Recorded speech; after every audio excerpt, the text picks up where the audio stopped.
বাংলার রাজনীতি গোপালের রাজনীতি এক নয়। যদি বাংলাকে মনে করা হয় উত্তরপ্রদেশ কিংবা বিহার কিংবা গুজরাট, তা কিন্তু নয়। বাংলার মানুষ সাময়িকভাবে কোনো আবেগে ভাসলেও চিরকাল কিন্তু জাতপাত বা বিভাজনের রাজনীতিতে বিশ্বাসী নন। প্রশান্ত কিশোরের এই জয় থেকে মমতা ব্যানার্জি সম্ভবত দুটো মোক্ষম রাজনৈতিক ফর্মুলা পেয়ে গেছেন। প্রথমত, বিভাজনের রাজনীতির দিন শেষের পথে। দ্বিতীয়ত, নতুন বা ফার্স্ট টাইম ভোটারদের নীরব জাগরণ। এই নতুন ভোটাররা কোনো দলের ক্যাডার নন, এরা পরিবর্তনের কাণ্ডারি। কেননা দিল্লিতে পরীক্ষা কেলেঙ্কারি, নিটের প্রশ্নপত্র ফাঁস নিয়ে যে দীর্ঘ আন্দোলন হয়েছিল, তার একটা প্রভাব কিন্তু বিহারে পড়েছিল, পশ্চিমবঙ্গেও পড়েছিল এবং বহু রাজ্যেই পড়েছিল, আপনারা জানেন। কাজেই এর একটা পরোক্ষ প্রভাব কিন্তু কাজ করবে পরবর্তী যে কোনো নির্বাচনের সময়, এটাই মনে করছেন রাজনৈতিক বিশেষজ্ঞরা। আর বিজেপির নির্বাচনী অস্ত্রের বিরুদ্ধে কি এবার থেকে মমতা অ্যাপ্লাই করতে চলেছেন বাঁকিপুর ফর্মুলা? ঘাসফুল প্রতীক যদি চলেও যায়, দলের আরও কিছু সাংসদ বিধায়করা যদি দল ছেড়ে চলেও যান অন্য শিবিরে, তবে কি শুধু ব্র্যান্ড মমতার বাঁকিপুর ফর্মুলা কাজ করবে বাংলার রাজনীতিতে? হ্যাঁ, রাজনীতিতে অসম্ভব বলে কিছু হয় না, আর শেষ বলেও কিছু নেই। আর ঠিক এই কারণেই প্রশ্ন উঠছে, 24-এর বা 25-এর চেনা রাজনীতির সমীকরণ ভেঙে এবছর বসিরহাটের মাটি থেকে জন্ম নিচ্ছে এক গোপন পলিটিক্যাল ব্লুপ্রিন্ট। বিহারের প্রশান্ত কিশোরের বাঁকিপুর ফর্মুলা কি এবার বাংলায় মোড় ঘোরাতে চলেছে মমতা ব্যানার্জির এবং বিজেপি রাজনীতির? প্রশ্নটা উঠছে, প্রশ্নটা করছেন বাংলার জনগণ, যারা জাতপাতের রাজনীতিতে বিশ্বাস করেন না, যারা গতকাল প্রশান্ত কিশোরের উত্থান দেখেছেন বাঁকিপুরের মাটি থেকে।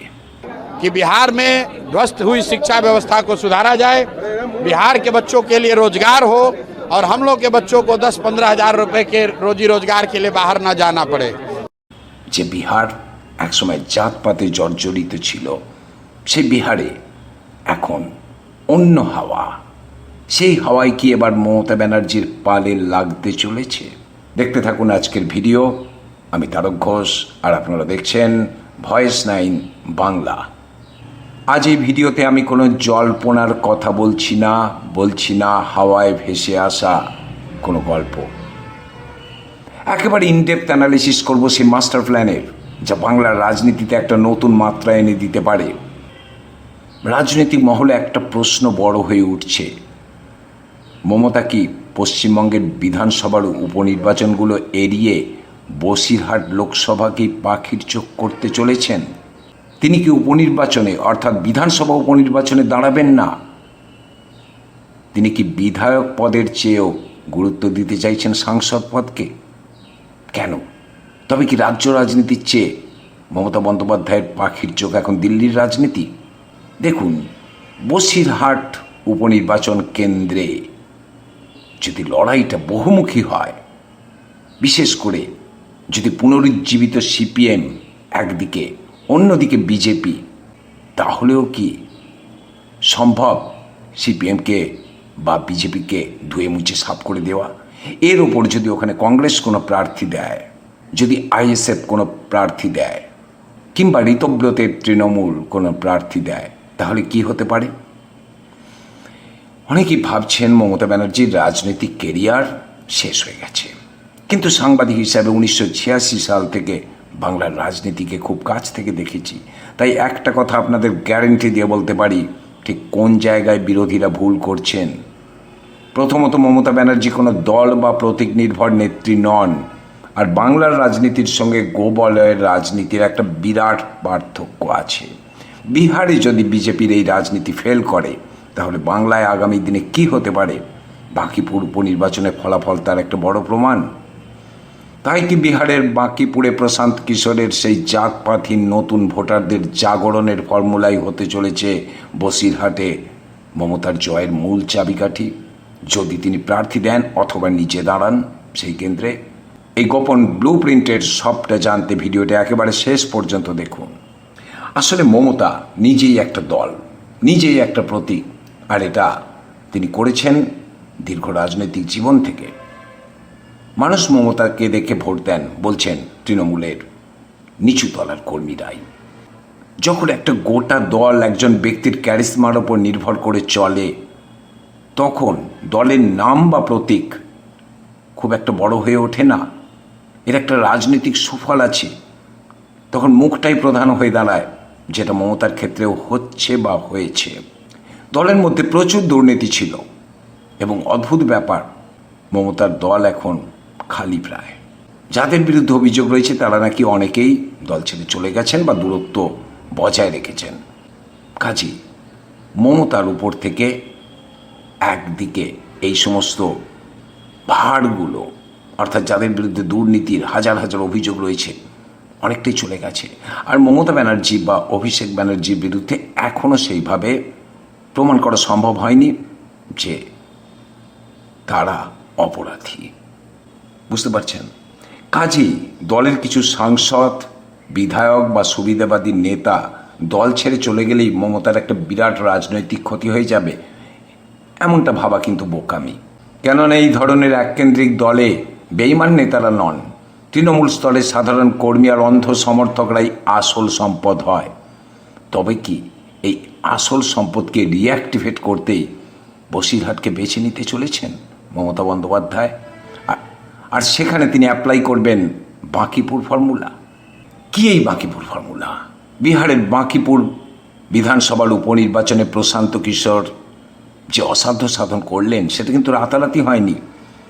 তিনি এখানে কোনো জাতপাতের তাস খেলেননি। বিহারের মতো রাজ্যে যেখানে ভোটের মূল ভিত্তি হলো জাত বা কাস্ট ইকুয়েশন, সেখানে পিকে লড়াইটাকে লড়লেন কি নিয়ে? বেকারত্ব, শিক্ষা দুর্নীতি, সামাজিক অবক্ষয় আর প্রকাশ্যে চলে আসা গুন্ডারাজের বিরুদ্ধে। ফলাফল কি হলো? সদ্য ভোটার হওয়া তরুণ প্রজন্মের একটা বিরাট অংশ দল বেঁধে বুথ স্তরে একেবারে বিপ্লব ঘটিয়ে দিল। এমনটাই মনে করছেন প্রশান্ত কিশোর নিজেও। আর বিহারের রাজনীতিতে এটা একটা মাইলস্টোন হয়ে গেল। অর্থাৎ পরবর্তীকালে বিজেপির জাতপাতের যে রাজনীতি, সেটাতে একটা আঘাত দিল প্রশান্ত কিশোর। এমনটাই বলছেন রাজনৈতিক বিশেষজ্ঞের একটা অংশ। এখন প্রশ্ন হচ্ছে বসিরহাট কেন? বসিরহাটে তো বিজেপি শক্তিশালী, আবার সিপিএমও সেখানে নতুন করে জমি গোছাচ্ছে, আইএসএফ বা কংগ্রেসের মতো দলগুলো সেখানে প্রার্থী দিতে পারে। তাহলে এই ত্রিমুখী বা চতুর্মুখী লড়াইয়ের গোলক ধাঁধায় মমতা জিতবেন কিভাবে? এখানেই লুকিয়ে রয়েছে প্রশান্ত কিশোরের গোপন ব্লুপ্রিন্ট। বসিরহাট লোকসভা কেন্দ্রের ডেমোগ্রাফি বা জনসংখ্যাগত বিন্যাসটা লক্ষ্য করুন। এখানে যেমন একটা বড় অংশের সংখ্যালঘু ভোট রয়েছে, তেমনি রয়েছে বিপুল সংখ্যক মতুয়া এবং ওবিসি ভোট। বিজেপি ভাবছে তারা হিন্দু ভোট ব্যাংক এককাট্টা করবে, আর সিপিএম ভাবছে তারা শাসক দলের বিরোধী ভোট নিজেদের ঝুলিতে টানবে। কিন্তু মমতার বাঁকিপুর ফর্মুলা এই চেনা ছকটাকেই হয়তো উল্টে দেবে। মমতা এখানে কোনো নির্দিষ্ট সম্প্রদায়ের নেত্রী হিসাবে হয়তো লড়বেন না। তিনি লড়বেন ব্র্যান্ড মমতার উন্নয়ন, সামাজিক সুরক্ষা এবং তরুণ প্রজন্মের কর্মসংস্থানের বার্তা নিয়ে। যখন ভোট ভাগাভাগি হবে বিজেপি, সিপিএম আর আইএসএফের মধ্যে, তখন নতুন ভোটারদের এই সাইলেন্ট মেজরিটি বা নীরব সংখ্যাগরিষ্ঠ অংশটাই মমতার সাফল্যের পিছনে মূল চালিকা শক্তি হয়ে দাঁড়াতে পারে। রাজনীতিতে শেষ বলে কিছু হয় না, আগেও বলেছি আর এখনও বলছি, আর এখানে কোনো স্থায়ী শত্রু বা মিত্র বলেও কিছু হয় না। যারা ভাবছেন ঘাসফুল শুকিয়ে গেছে বা প্রতীক নিয়ে টানাটানিতে দল একেবারে ধুয়ে মুছে সাফ হয়ে যাবে, বাঁকিপুর ফর্মুলা কিন্তু তাদের ভুল প্রমাণ করে দিতে পারে। মমতা ব্যানার্জি কোনো আদেশের ওপর রাজনীতি করেন না, তিনি নিজেই নিজের চালক। আর এই আত্মবিশ্বাসী যখন বসিরহাটের মাটিতে আছড়ে পড়বে, তখন খড়কুটোর মতো উড়ে যেতে পারে ত্রিমুখী প্রতিদ্বন্দ্বিতাও কিংবা চতুর্মুখী। এটাই মনে করছেন রাজনৈতিক বিশেষজ্ঞদের একটা বড় অংশ। কাজী বসিরহাট উপনির্বাচনে মমতা প্রার্থী দিন অথবা নিজে দাঁড়ান, এটা কিন্তু একটা আসন জেতার লড়াই নয়, এটা কিন্তু একটা বিরাট ইঙ্গিত পরবর্তীকালের রাজনৈতিক লড়াই এ কোন ধরনের অস্ত্র ব্যবহার করা হবে তার উপর। 2026 সালে পরবর্তী সময় 2027 সালের নির্বাচন 7টি রাজ্যে এবং 2029 সালে লোকসভা নির্বাচন, আর যদি এক দেশ এক ভোট হয় তাহলে তাহলে একই সঙ্গে পশ্চিমবঙ্গের নির্বাচনে সেখানে মমতা ব্যানার্জির প্রত্যাবর্তন করতে পারে? আপনার কি মনে হয় প্রতীক থাকুক বা না থাকুক, শুধু ব্র্যান্ড মমতার ক্যারিশমায় কি বসিরহাটে বিজেপি আর পুনরুজ্জীবিত সিপিএমকে হারানো সম্ভব? প্রশান্ত কিশোরের এই বাঁকিপুর ফর্মুলা কি বাংলায় সফল হবে? আপনার মূল্যবান মতামত নিচে কমেন্ট করে অবশ্যই জানান। ভিডিওটা ভালো লাগলে লাইক করুন এবং বন্ধু বান্ধব আত্মীয় স্বজনদের সঙ্গে শেয়ার করতে ভুলবেন না। আর সঙ্গে থাকুন। এতক্ষণ আপনারা দেখছিলেন ভয়েস 9 বাংলা, মানুষের পাশে, সত্যের পক্ষে।